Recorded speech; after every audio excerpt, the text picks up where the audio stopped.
4:18 CT on CT sides PM, local time. The Caribbean Sea is calm, almost deceptive in its stillness. Light winds, low swell. Visibility stretches for miles. For a U.S. Navy Arleigh Burke-class guided missile destroyer, it looks like just another routine patrol in international waters, the kind sailors log and forget. Inside the ship, no one is relaxed. In the Combat Information Center, radar screens glow softly as contacts drift across the display. Most are predictable: distant merchant traffic, slow-moving civilian vessels, the occasional regional patrol craft keeping its distance. Then one contact begins to behave differently. At first, it barely stands out. A Venezuelan naval vessel, surface contact, steady speed, parallel course. Shadowing like this isn't unusual in the Caribbean. It happens after interdictions, after seizures, after any moment when regional pride feels bruised. Usually, it stays professional. Usually. Then the numbers change. The Venezuelan ship alters course, not slightly, not gradually, but decisively. Its bow turns inward, aligning directly toward the U.S. destroyer. Almost immediately, its speed increases. Not cruising speed, not patrol speed. Intercept speed. On the radar, the CPA, closest point of approach, starts collapsing.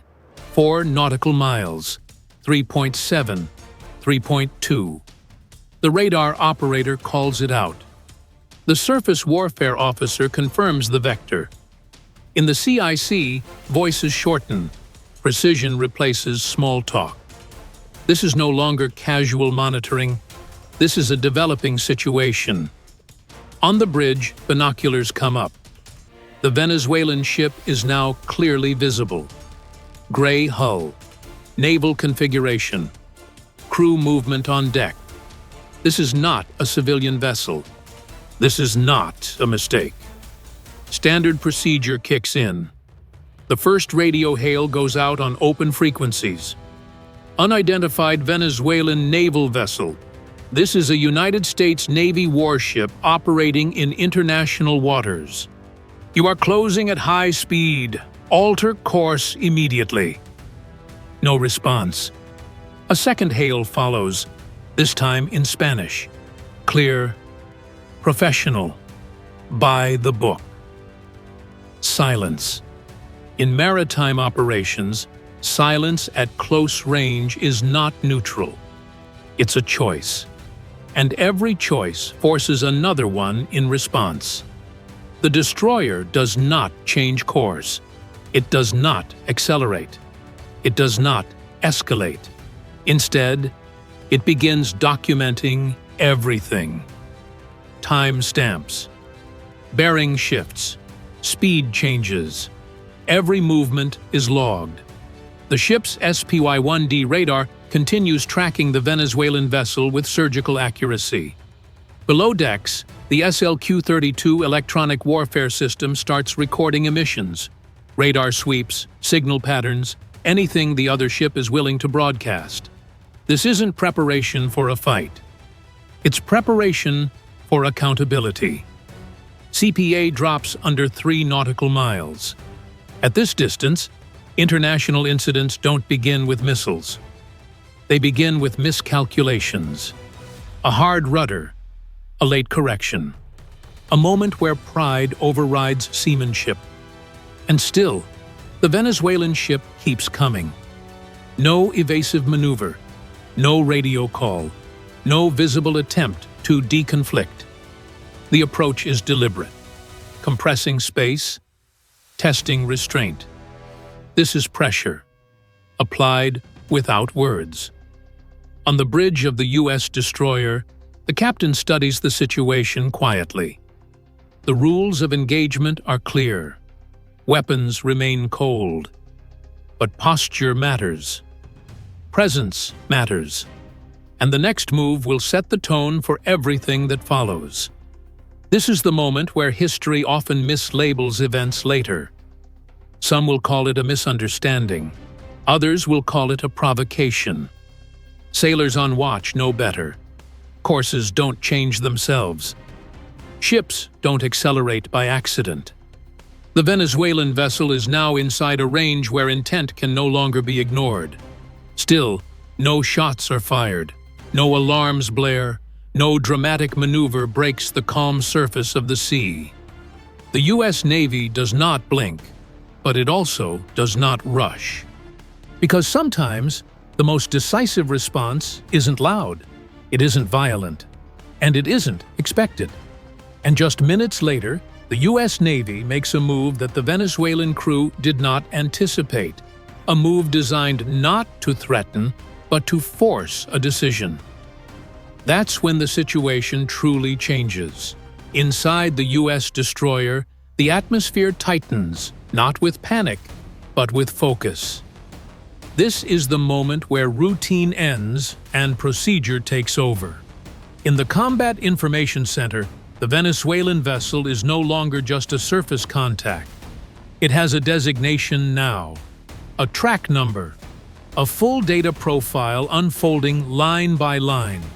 Speed increasing, course converging, CPA trending below accepted safety margins. Every watchstander knows what that means. The surface warfare coordinator leans closer to the display. He doesn't raise his voice. He doesn't need to. Everyone in the room already understands the stakes. At sea, distance is time, and time is the only thing that prevents miscalculation from turning into collision, or worse. The ship's systems shift subtly. The SPY-1D radar tightens its tracking resolution, feeding precise vectors into the combat system. The destroyer's cameras cue automatically, long-range optics locking onto the approaching Venezuelan ship. Video feeds appear on auxiliary screens, magnified views of the foreign vessel's bow, superstructure, and deck activity. Crew movement is visible, not chaotic, not rushed, but purposeful. That detail matters. If this were confusion, there would be hesitation. If this were error, there would be correction. Instead, the Venezuelan ship maintains its line, steady, aggressive, unmistakable. Below decks, the SLQ-32 electronic warfare suite begins flagging emissions. Low-power surface search radar, intermittent sweeps. Nothing that qualifies as weapons targeting yet, but enough to indicate active tracking. The data is recorded automatically. Frequencies, pulse repetition, signal strength.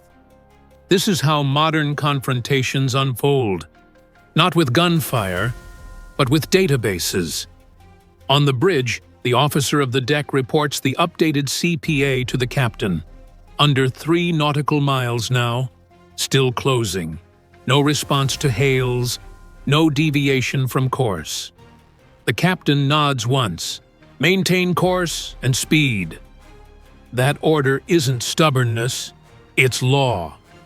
Under international maritime rules, altering course in this situation could be interpreted as yielding right of way, or worse, as acknowledgement of the other ship's claim to control the water. The U.S. destroyer is operating legally, openly, and deliberately. It will not move unless safety demands it. But safety is exactly what's being tested. Inside the CIC, contingency checklists are already running in parallel. Not escalation checklists, de-escalation protocols. Aviation assets reviewed, communications logged, non-lethal response options confirmed. This is the quiet difference between a professional navy and an impulsive one. The Venezuelan ship continues its approach. At this range, a sharp turn from either vessel would generate massive wake interaction. Hydrodynamic forces alone could cause loss of control. Everyone involved knows that, which makes the continued convergence impossible to dismiss as coincidence. Another update comes in from sensors. The Venezuelan vessel's speed has stabilized, high, but constant. Its heading remains unchanged. That combination sends a clear message to any trained mariner. We want you to see this. Pressure without contact. The captain studies the plot one more time. He knows exactly what his ship can do. He also knows exactly what it doesn't need to do. Firing weapons here would be legal suicide. Overreacting would hand the narrative away. But doing nothing, truly nothing, would invite further probing. The solution lies in presence, not force. He turns slightly toward the air operations officer. Prepare the helo. That order doesn't change the ship's posture to hostile. It changes it to unmistakably aware. On the flight deck, sailors move with quiet speed. The MH-60 Seahawk sits folded and secured, its gray fuselage blending into the steel around it. As crews remove tie-downs and begin pre-flight checks, there's no rush, just efficiency. Every step practiced, every motion deliberate. Back in the CIC, the Venezuelan track remains steady, CPA now hovering near the threshold that naval officers don't like to cross. The helicopter's systems come online. Sensors warming, data links syncing with the ship's combat network. The Seahawk won't carry weapons for intimidation. It won't fly aggressively. Its job is observation and message delivery. Above deck, rotors begin to turn, low at first, then faster. From the Venezuelan ship, the sound is impossible to miss. And for the first time since this encounter began, the balance of attention starts to shift. Because ships can ignore radio calls. They can pretend radar logs don't exist. But when a Navy helicopter lifts off your adversary's deck and slides into the airspace between you and your objective, calm, steady, and recording everything, the encounter enters a new phase. And that phase demands a decision. The helicopter lifts cleanly from the deck and slides forward into open air, its rotors beating a steady rhythm over the sea. From the bridge of the U.S. destroyer, the launch is routine. From the Venezuelan ship, it is anything but. Because this is the moment where posturing ends and consequences begin. At sea, there are lines you don't see on a chart. They're not drawn by borders or treaties, but by behavior, speed, angle, silence. Every navy in the world understands them, even if none will admit it publicly. And one of those lines is this: you don't close aggressively on a warship and ignore repeated hails unless you intend to be noticed. The MH-60 Seahawk doesn't rush toward the Venezuelan vessel. It doesn't dive low or flare aggressively. Instead, it takes up a measured position, offset, elevated, unmistakably visible. Its sensors come alive, feeding real-time imagery back to the destroyer's combat system. Infrared, optical zoom, laser range finding. Every bolt head, every heat signature, every movement on the Venezuelan deck is now being captured, time-stamped, and archived. This isn't intimidation, it's documentation. Inside the CIC, the tone shifts again. The Venezuelan ship's radar emissions spike slightly. Still not fire control. Still not a weapons lock. But no longer passive. The SLQ-32 flags it immediately. The data scrolls across the screen. Frequency, strength, duration. They're tracking the helicopter now. That matters. Tracking alone isn't hostile. But combined with aggressive maneuvering and radio silence, it pushes the encounter closer to a threshold navies are trained to avoid. This is how accidents start, not with intent to fire, but with too many signals layered on top of each other. On the bridge, the captain watches both the surface plot and the air picture. The Venezuelan ship is still on a converging course, but its speed has stopped increasing. That's subtle, almost imperceptible, but trained eyes catch it immediately. Pressure is being felt. This is the essence of modern naval confrontation. No cannons, no missiles, just measured force applied in the right place at the right time. The helicopter begins a slow lateral pass, staying well within international airspace. Its laser designator flicks on briefly, not as a weapon cue, but as a visual marker. A bright, unmistakable point dances across the Venezuelan ship's superstructure, then settles near the bridge. It's impossible to ignore. On the Venezuelan deck, sailors pause. A few look up, others move aft. Through the Seahawk's camera, body language becomes readable. This isn't panic, but it's no longer confidence either. Then, for the first time since the encounter began, something changes. The Venezuelan ship adjusts its helm. Not a dramatic turn, just a few degrees. Enough to widen the CPA, enough to signal reconsideration. Moments later, its speed drops, slowly, deliberately, as if the crew wants the change to appear voluntary. Inside the CIC, the numbers confirm it. CPA increasing, relative bearing stabilizing, closure rate decreasing. The line has been approached and not crossed. The helicopter holds position a moment longer, continuing to record. No warnings are shouted, no gestures made. The message has already been delivered. We see you, we've logged you, and we're prepared to go further if you force us to. Finally, a radio transmission crackles to life. Not an apology, not a retreat. Just words. A claim of sovereign patrol. A request for the U.S. ship to adjust course. Carefully phrased, politically familiar. But critically, it is communication. The destroyer's response is immediate and calm.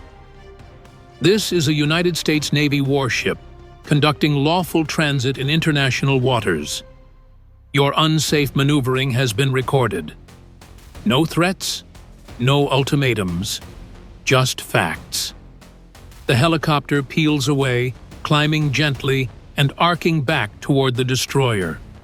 The Venezuelan ship continues to slow, its bow now clearly offset from the U.S. vessel's track. The encounter begins to unwind as carefully as it formed. No one cheers. No one relaxes yet. Because everyone on both ships knows the truth. This wasn't about winning a confrontation. It was about defining a boundary. The Venezuelan Navy tested how close it could get without consequence. The U.S. Navy answered without firing a shot, but with absolute clarity. At sea, that's often the most dangerous kind of message. And next time, the distance to that line may be even shorter. From the Venezuelan ship, the moment feels different. Up to now, the encounter has been steel on steel, hulls cutting water, numbers sliding across radar screens, silence doing most of the talking. But when the helicopter settles into position and the bright point of its laser touches the bridge windows, the confrontation becomes personal.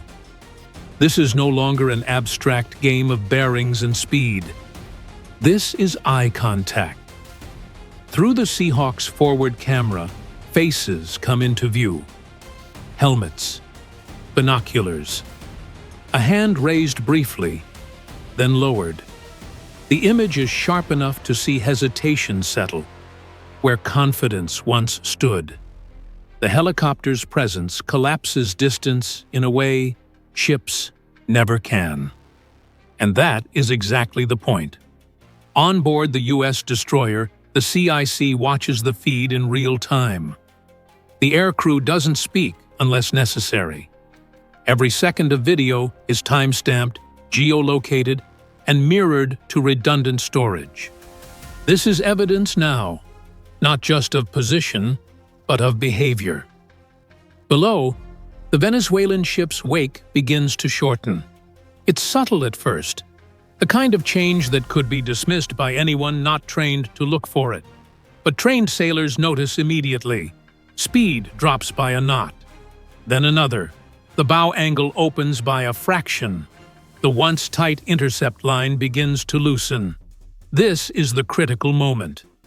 If the Venezuelan crew reverses again, accelerates, closes, ignores the helicopter, the situation escalates into something far more dangerous. At this distance, there would be little room for error and even less room for diplomacy. But that isn't what happens. Instead, the Venezuelan ship steadies. The aggressive geometry fades.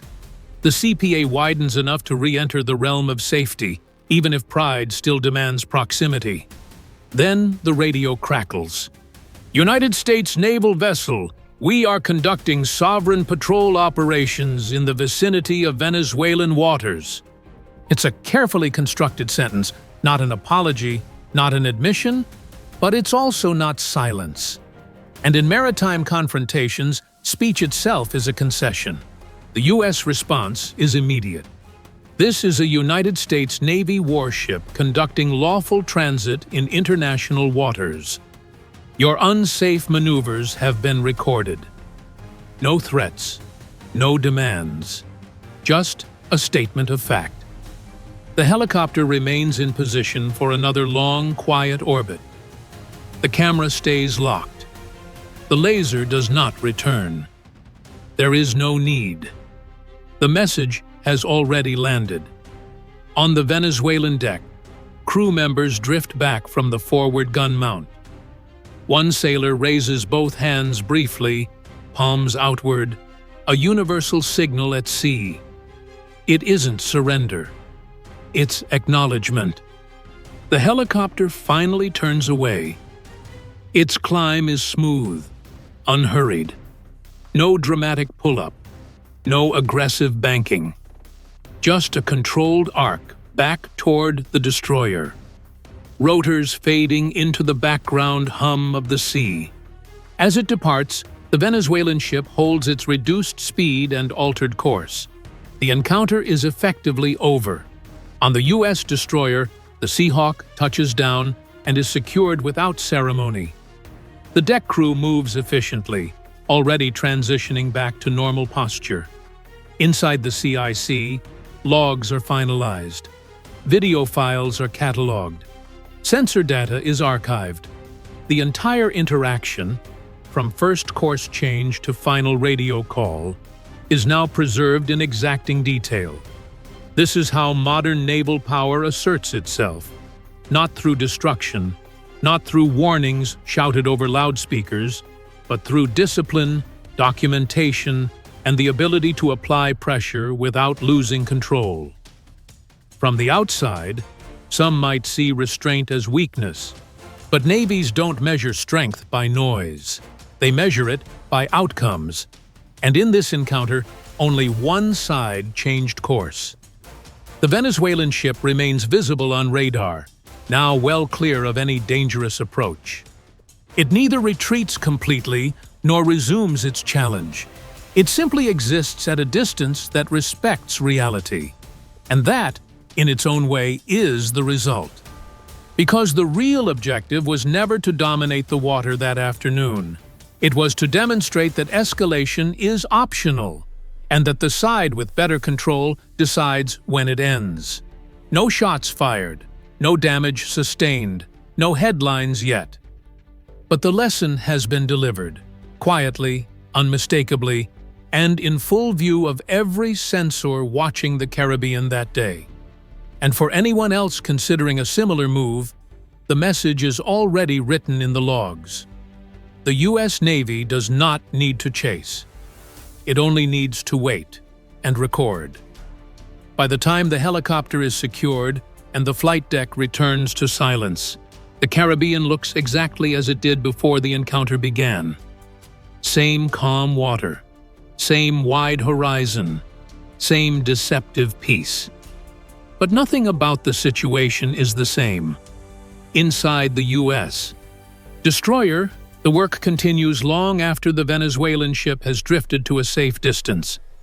This is the part the public never sees. No dramatic footage. No urgent radio calls. Just professionals doing what modern naval power actually depends on.